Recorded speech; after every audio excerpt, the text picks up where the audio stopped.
I know what it feels like to put pressure on yourself and try too hard. And I think maybe Jackson was trying a little too hard.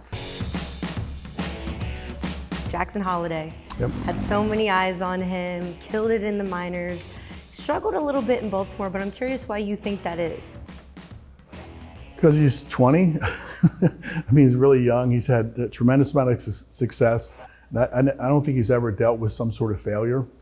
And he moved so fast through the system, and maybe a little too fast. Maybe he needed to learn himself a little bit more in AAA. And I haven't seen that much expectation or that much pressure on a player that comes in. You know, everybody was giving him a standing ovation when he came to the plate. And with the expectation, you're going to see his first hit, you're going to see his first homer. And when your engine starts to run a little fast, and you want to try too hard, sometimes you play outside of what you ordinarily do. So I saw him chasing pitches up out of the strike zone. Ordinarily he didn't. He struck out half the at-bats, and he didn't strike out that much before. So I think nerves kind of got to him. And maybe given time, you know, if the situation was right, given time, he could overcome that in the big leagues. I know I was 4 for 63, I think, in my rookie year. I was 3 for 5 opening day, and then I was 4 for my next 63, so I was 7 for 68. And I had experience through a full season in AAA, full season in winter ball. And so I had that under my belt. And my manager, Earl Weaver, kept saying, just the next level, keep going.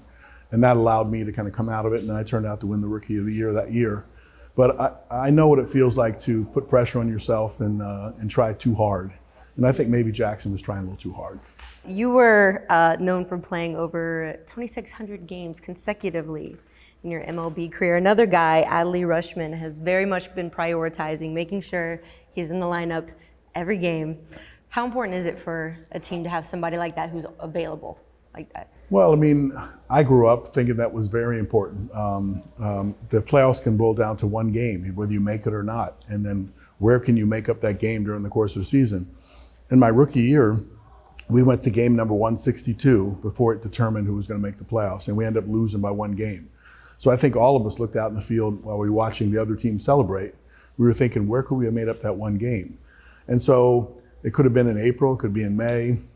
And so you never know if you're taking that day off or you're skipping that, maybe I could have done something to help the team win. So Eddie Murray was the guy in front of me that showed me the importance of playing every single day. And then, and I think an everyday player then was defined as an everyday player. So I always appreciate all the extra intangibles that somebody like Adley Rutschman does. He might not get any hits in a particular game, but he's good at calling pitches, and he guides a pitcher through a tough situation. He gets them out there, or he works a walk in a key inning. There's all kinds of things you can do to contribute to the game, and there's certain players in the lineup that you want in the lineup every single day. So it's a little tougher because Adley's a catcher, and the physical demands of catching is difficult. I can only imagine. But you want Adley and you want Gunnar in there as many times as you can get them.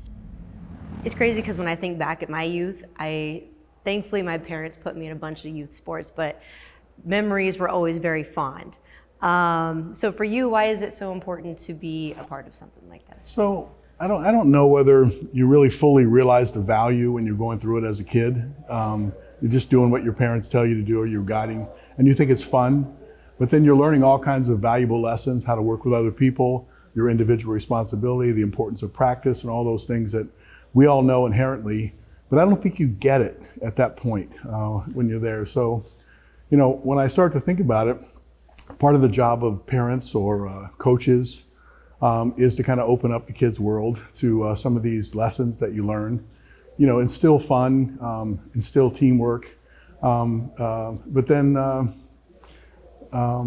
move them in a direction where the meaning is a little bit deeper than the surface. And I think people do that naturally. I know at the Hall of Fame, well, we go up there every year for new inductees, and invariably they'll always name a special teacher in their life, or a special coach in their life that happened way, way back that helped shape their direction. And it gets pretty emotional because you remember that relationship.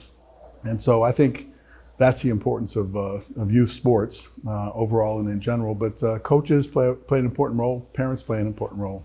I'm glad you mentioned parents too, because I feel like it can be, maybe it was just where I was from in Indiana, but I feel like it could be kind of hard to navigate youth sports, like where you put your kids in, all the different programs that there are. So what would be your biggest advice to parents looking to put their kids either into youth sports or kids interested in getting sports? Well, I think it's a little bit more complicated now than when I was a kid. Being in the kids' business, you start to see the role that parents play. And I think sometimes they're a little bit more dominant now.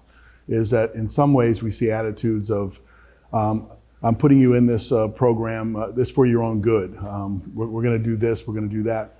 My advice would be, let the kids kind of guide where you go. Expose them to different games. I mean, I don't know if it happens right now, but in gym class, we were exposed to all kinds of different sports. And then you can kind of figure out, hey, this is kind of cool, or European handball, or maybe even just something that you invented in the gym that got kids excited. And there were certain aspects of that sport that you wanted to learn about and do more of. So I would say expose the kids to all different kinds of sports, see which ones they like or which ones they might be good at, and then support them that way, as opposed to mapping out where they're going to be, and you're going to play baseball in college, and these are the steps to get there. I think be a little bit freer, let that happen on its own. Your dad was a coach, and you've spoken up at how much he helped you out. So I am curious, how much of a leg up does having a pro sport parent help with the development of a child? I think when you look at kids of pro athletes that make it in the big leagues, the one element that's not there is they understand not to put pressure on. It doesn't seem like they kind of know what it's like. They know what the journey is, and they kind of let the journey happen. They don't force it so much. And I think that comes from a sort of a deeper understanding. My dad was a coach in the minor leagues baseball, which meant he was away a long time. And many people thought he taught me the game inside and out and the fundamentals, but I learned a lot of the game watching him teach others. He would teach, in those days, the manager was the hitting coach, the pitching coach, the catching coach, the infield coach. And he was working and developing players for the big leagues. And I had a chance to witness that and listen to some of that commentary. So I started picking things up. I remember one time my dad asked me, I did something in a game. He got a chance to see me play, for a rare time. And I backhand the ball and I threw him out at first. He goes, who taught you to do that? And I go, well, you did. And he goes, I did? And I go, yeah, when you were talking to Doug DeSensei and this and that, I picked up on that. So a lot of times I got it just by watching and observing. But in baseball, it was a tremendous advantage to have the encyclopedia of baseball for a dad. Yeah. When it comes to going to professional now, do you think it's harder to be professional now than it was before? Or do you see any difference? I don't know if it's harder. I think the kids get more exposure. They have the different camps, the different, they're definitely more game experienced, I think, than a lot of us were. I mean, we played maybe 20 games in high school, and then I got drafted, and then you went away to play to a pro career, and you're playing every single day. To understand how you perform in pressure situations, or some of these showcase camps, you have a lot of people that are there, you got scouts watching, and all that inserts pressure. But it seems like the kids have learned how to adapt to that kind of pressure. I don't think it's any harder. I think if you're good, the word's gonna spread around pretty quickly, and you'll get opportunities.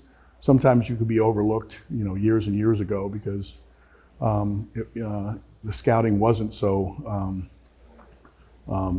current. It wasn't so immediate. It was more like, let's get a scout in there. Maybe I'll get him in 2 weeks to take a look at this kid. But I think I don't say it's any easier. The competition's harder. Yeah. The game gets better. Yeah. So kids still have the same dreams and they go through the same process. Yeah. Hey sports fans, if you want to see more conversations with athletes and stars, check out these videos right here and be sure to subscribe for more from USA Today Sports.